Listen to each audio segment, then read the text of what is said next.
The government says more than 1,400 people died in the initial October 7th attack by Hamas.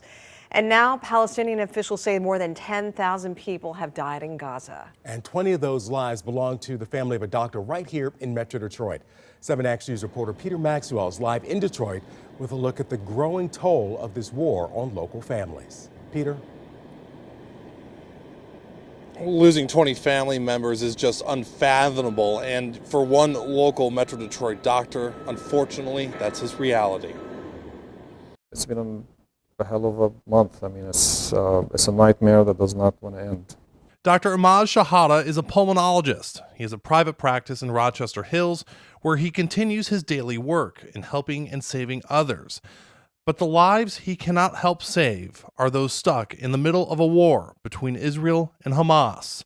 In the last month, Dr. Shahada has lost 20 relatives since the airstrikes and bombings began on October 7th. It's been horrible. The toughest time is at home when I get back from work. I mean, during the work, try to keep myself busy as much as possible so I don't think about things. Dr. Shahada moved to Metro Detroit in the early 2000s. His parents are both refugees from Palestine. His cousin, Muhammad, was a dentist in Palestine. His cousin and 3 of his children were killed when a missile hit a house next to theirs. The one that really shook me the most was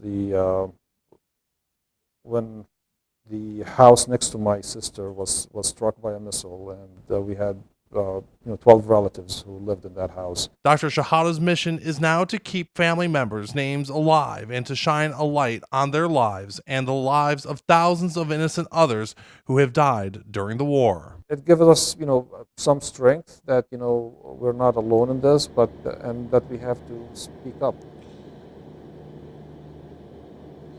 And Dr. Shahada wakes up every morning with the fear that he's going to be getting another phone call with more bad news about more family members dying in the conflict. Reporting in Detroit, I'm Peter Maxwell, 7 Action News. Thank you so much, Peter, for bringing us this story. It really brings to light the true impact of this conflict from October 7th, the 1,400 in Israel, and the nearly 11,000 in Gaza.